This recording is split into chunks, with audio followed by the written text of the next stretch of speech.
Hello there, dear friends, and welcome once again to the Relaxed Fantasy Review.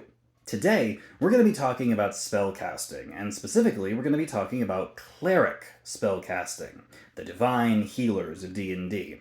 We're going to be looking at their second level spells. Second level spells for clerics come on board when the cleric hits level 3, so they've had their subclass and their channel divinity, and now they're going to be getting more powerful spells to buff themselves up just a little bit more. And second level is a real key point for clerics because they get some really good spells for this one. I've broken it down into a top 5, so let's have a look. Starting at number 5, we have Zone of Truth. You cast this spell and it creates an area of 15 feet. For 10 minutes, this zone lasts. Any creature that enters it or starts their turn there has to make a charisma saving throw, and if they fail it, they cannot tell a lie. It doesn't mean they're forced to speak the truth. Like, they're not compelled, they just cannot lie in any capacity. The person who casts the spell knows who succeeds and fails as well, so this is a great interrogation tactic, and it doesn't have any use in combat, but its uses outside of combat and social situations are so good that it deserves a spot on this list. And Zone of Truth is a real handy one for social situations, and I highly recommend it. Now, at number 4, we have the only healing spell on this list, technically, which is Lesser Restoration. Lesser Restoration, very simple spell. You cast it and it cures a disease. So if someone gets sick, you can heal them. It also can cure a couple conditions: blind, deafened, or paralyzed. These conditions are pretty debilitating. And you can just do this and heal a party member in the middle of a fight, or if someone has a lasting affliction. So yeah, it's a nice healing spell, and a lot of people take it because those conditions, especially if you're playing in a game where the DM likes to use disease, or you're in a campaign that kind of leans into that, yeah, Lesser Restoration's a must-take. But it does have some limitations. It doesn't heal all conditions, it doesn't heal magical diseases, but it's still just a good healing spell to have. Then at number 3, we have Aid. Aid is a very, very unique spell. Most spells that give you extra health add temporary hit points to your character, meaning that you don't actually increase your hit point maximum, you just get another health bar. And temporary hit points don't stack. If you get one from one source and then you get one from another source, the new ones replace the old ones. Aid works differently. You cast the spell, and a creature gets 5 extra hit points added to their maximum for 8 hours. What this means is that you can cast Aid and then use an effect that gives temporary hit points, and they stack on each other.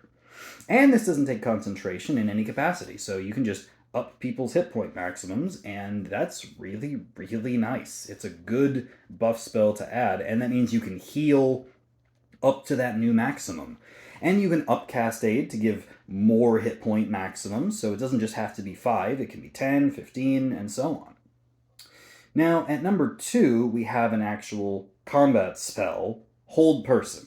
Hold Person is just a great control spell. You point at a creature, a humanoid, they make a wisdom save, and if they fail, they are paralyzed. Obviously, Lesser Restoration would help with that, wouldn't it? But in this case, you paralyze the creature, you concentrate on it, and they cannot move, they cannot speak, they cannot take actions. Attacks against them have advantage, and any melee attack automatically crits, because they're just holding still. So yeah, Hold Person's a great battlefield control spell, and a wonderful spell for any spellcaster to take. And the only reason it's not number 1 is because clerics have something kind of special at second level. A very unique spell. Spiritual Weapon. Here's how this works. You summon a weapon, a floating weapon that just floats around you. This thing attacks for you, so you can move it around the battlefield, and using a bonus action on every one of your turns, you can hit someone. It makes a melee attack against them using your spell attack modifier. It does force damage, which is super hard to resist.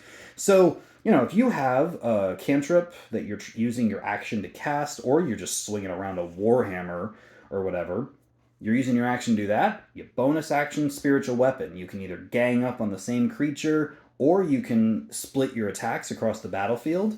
And the greatest part is, this spell doesn't take concentration. You can just cast it, and it's there. No matter how hard someone hits you, unless you go unconscious, that spell remains, and it will continue fighting for the entire fight. So yeah, Spiritual Weapon is an absolute must pick for any cleric. It doesn't matter.